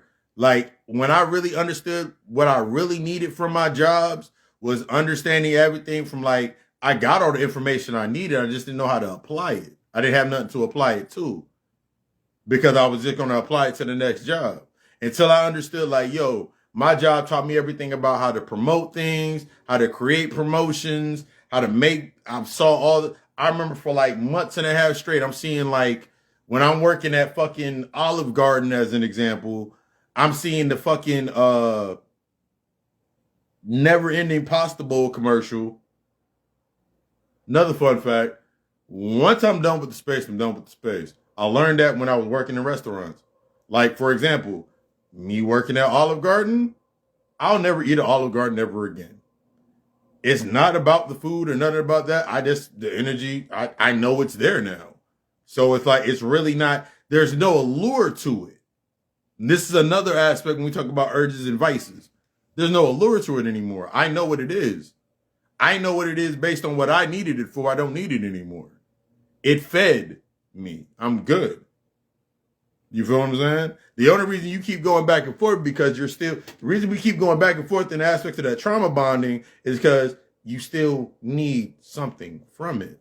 There's something that has not been defined. And since it has not been defined, QN, I can't redefine it. I got to define it first for me to redefine it. See, a lot of times we going through these spaces, you're trying to redefine before defining it. I can't skip defining a space into redefining the space. That's trauma bonding. That's trauma bonding at its fucking core. I'm going to redefine it to work for me. But I didn't define it at first. I didn't accept it for what it was. I'm going to skip the defining process and go into redefining it to work for me. I'm going to skip over defining that, yo, Shorty got this, Shorty has this going on with her. Where I'm at inside of my life, that's not where I'm really at right now. I'm not available for that. I have a large capacity, but my capacity is not, if I take on this void and put it into this capacity, I got to remember that capacity is going to fill up. That's going to take most of my capacity. Think about your phone. Think about the Xbox. Think about the PS5. Think about the game system. Your phone, they'll show you total. When you look at the back of the box on the phone, it shows you the total capacity. But then under it, in the small writing, it gives you the capacity based on the operating system for that phone. So it gives you the actual capacity. That's the total capacity. It gives you the estimated capacity. Then it gives you the actual capacity. It gives you the total definition. It gives you the total area of the space. It gives you the definitions, and it gives you the point to where you're able to define it.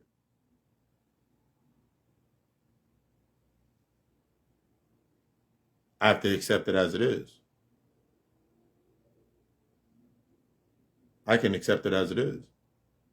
As you develop inside of that space, this is when I started understanding, and we're going to get into this on Sunday, or maybe next week, just depending. When we get into the aspects of, I'm shifting in the states. There's the fear-based state, my lower self, my traumas, my wounds. Then there's the love-based state. We talked about that in the video with predestination. It's on my channel now. Predestination versus purpose. See, when I was stuck in the state of predestination, when I was stuck in predestination, in the absolute of that space, every woman, every woman, every dude I called my brother, every woman that I was with, I say that like it was a lot when it was never really a lot. But everybody in that space, they served their purpose. They absolutely served their purpose 110%. Every argument, every scuffle, every run-in, they served their purpose. I must accept that they served their purpose based on their capacity, or based on their capacity and their abilities. I didn't want to accept that because I didn't want to accept my own capacities and my own abilities. I wanted to stay in a limited ability and hope that I can grow limitless. Doesn't work that way. I wanted to hope that I can grow inside of a capacity and expand, but how am I going to expand in fear? See that trauma bonding versus that authentic bond? Them trauma bonding, those are the rifts. You're trying to create rifts. You're trying to create the rifts, the spaces in the chord. You're trying to create the spaces in the rhythms where you can fit in that cadence. You gotta give them their applause. One thing that I learned was like, until I was able to go, bravo. Goddamn. You use my needing to overwork myself to your advantage. So I cheated myself. You didn't cheat me. I cheated myself out of opportunities with you. Bravo. You didn't rob me. You didn't rob me and take my stereo out of my car. My window was broken. And instead of that day when I should have went and got my window fixed, I was like, I'll wait till the week when I got some more money.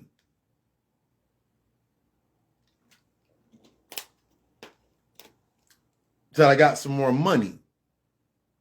And then I parked my car in the dark in the back of the parking lot, and you took the opportunity to take the stereo out. Bravo, bravo, bravo. You used my own lack of discernment against me. You took advantage of my lack of discernment. Congratulations.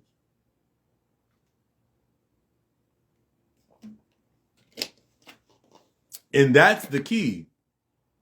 What you just said, that's the key. That is the key.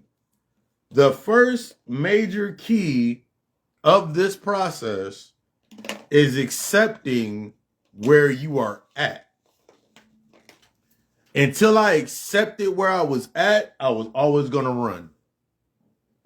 Until I accepted where I was at, I was always in full run mode. I was always in full run mode.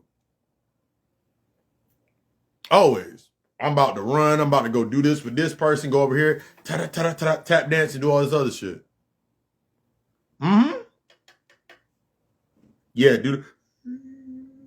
What more do you want from me? Because my favorite the 3 points, and we're going to go from top to bottom. Once I understood that honesty is the comprehension of the need for the transparency and the need for the necessity of my vulnerability, then I could apply to it. Once I was able to apply to it, then I could set the intentions for the standards, create the new standard, create the new structure, create the new stability. That brought me into that space of understanding why I'm deserving of everything that I desire, but without the work to reinforce what I desire, why the fuck do I need it? How am I going to get it? And that led me into that aspect of understanding why the healing process is destructive. It's not treatment. It's not meant to make me feel good. See, the point of the aspect of this work is I have to let go of this wanting it to feel a certain way so I can keep doing it. Because I'll treat it like a job. I'll treat my healing like a job. That means I'll put 9 to 5 hours.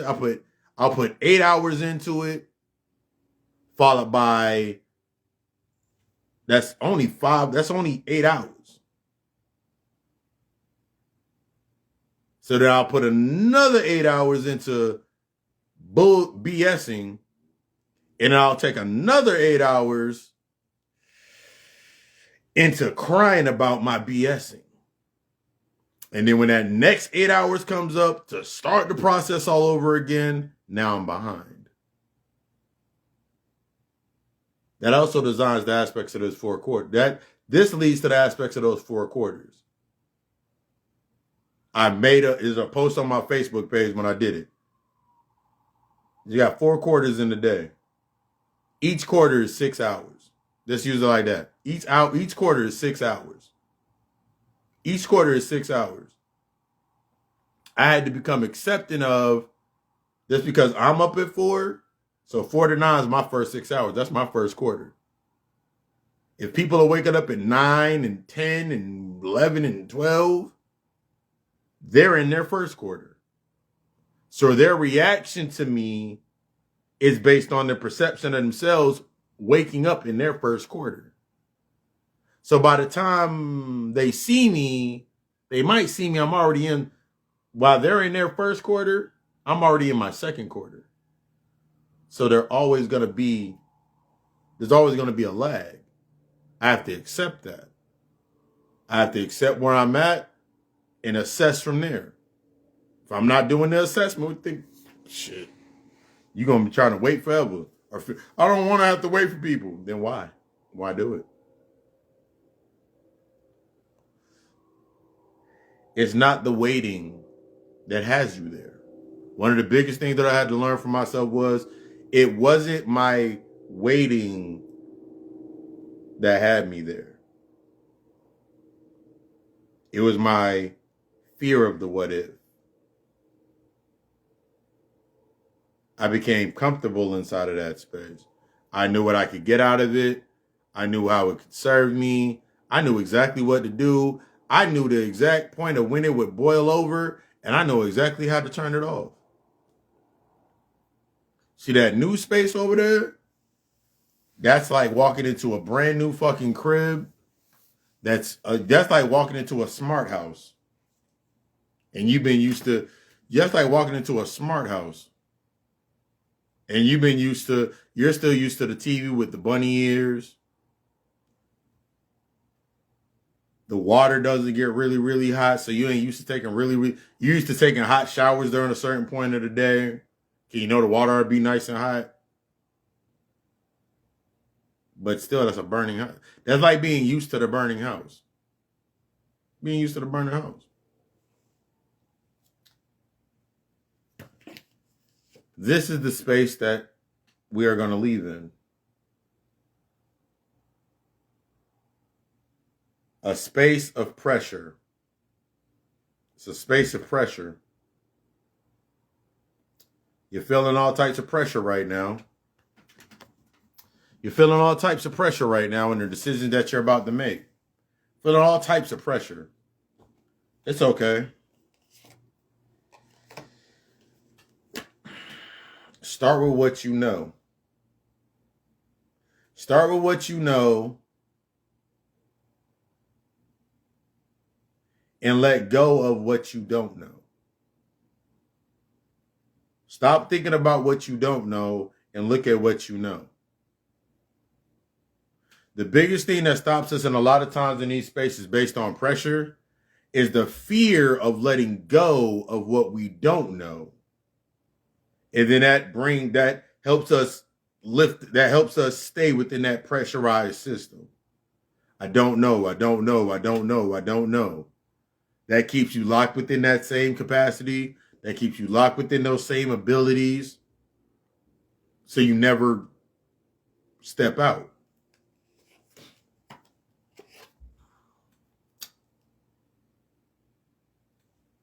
It's time to get intimate with it. You know of your world. You know what makes you give you the context.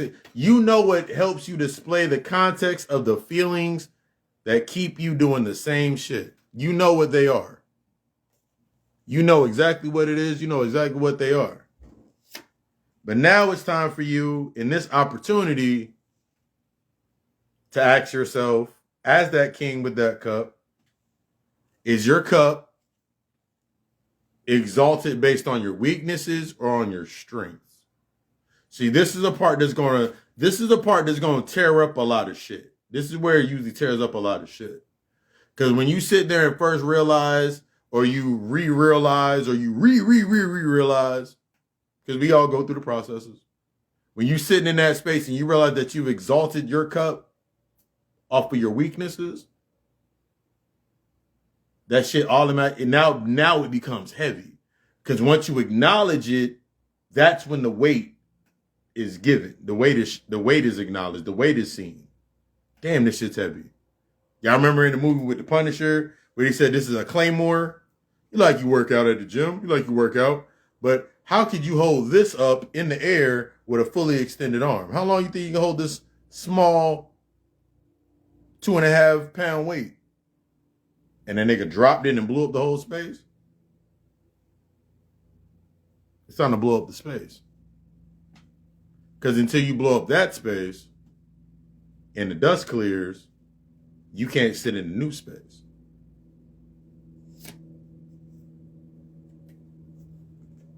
Got to stop being afraid to be exposed.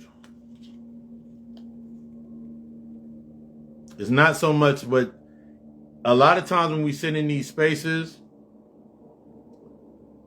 this fear of exposure or your light shining up, or it's the fear of really looking at what your weaknesses have casted your light on, which your weaknesses that you've exalted and what they've casted the shadow on, and what shadow you've been avoiding.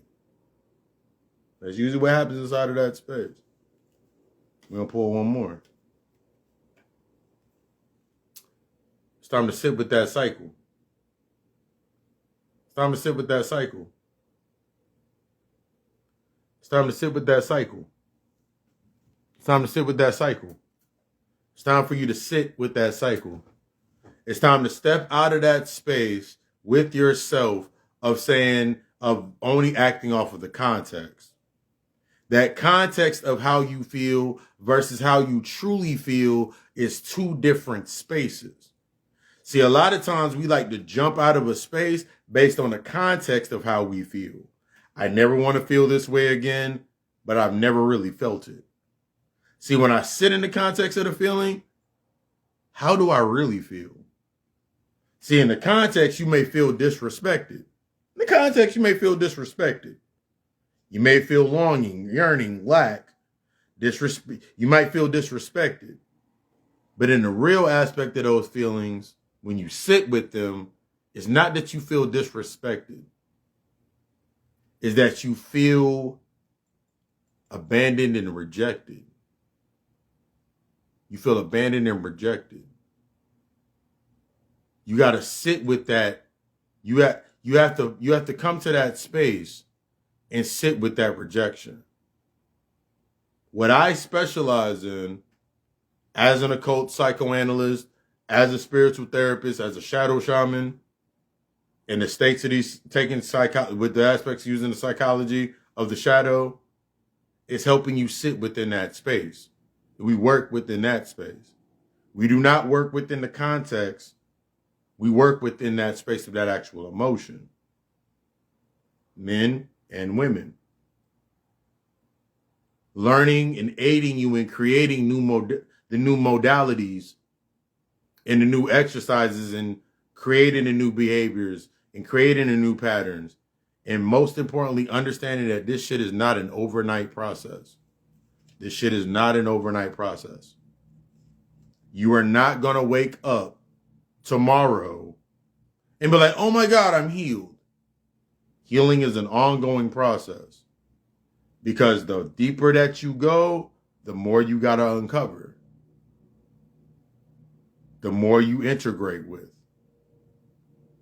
Because you're no longer looking at bonding, you're looking at becoming. You got to become the connection. You got to become the connection in full capacity of yourself. You got to become the connection in the full ability of yourself. Or every time the opportunity comes up, you're not able to present yourself. You'll present yourself with, I didn't think I was good enough. You're going to present your old skill set and then get triggered when it's not enough. As I said earlier, it's not that it wasn't enough. You built that skill set out of lack. You built that skill set out of anger. You built that skill set out of your trauma. It's time to resolve it. It's time to resolve it. We started this on TikTok. TikTok got crazy. I'm going to go check on it probably. If I don't check on it when I leave out of here, I'm going to check on it tomorrow and see what they did about my the live in itself and the restriction. But if that's still in play, we'll come over here on Fridays. But yes, I desire you to be the fucking best. I truly do. That's all that I desire, is you to be the fucking best. But you gotta want it more than, you must want this shit more than, because I'm already doing my shit. You gotta want this shit more for you. That's the only way we're gonna be able to do the work. I can't want it more than you. It'll always be offset. You gotta want it more than, you gotta want to put that work in and be willing to understand the three things before we get out of here. Healing is a destructive process. You are deserving, but you are not entitled. That faith without the works is dead. And honesty is the comprehension of the need to be transparent and the necessity of vulnerability. Appreciate y'all for stopping through.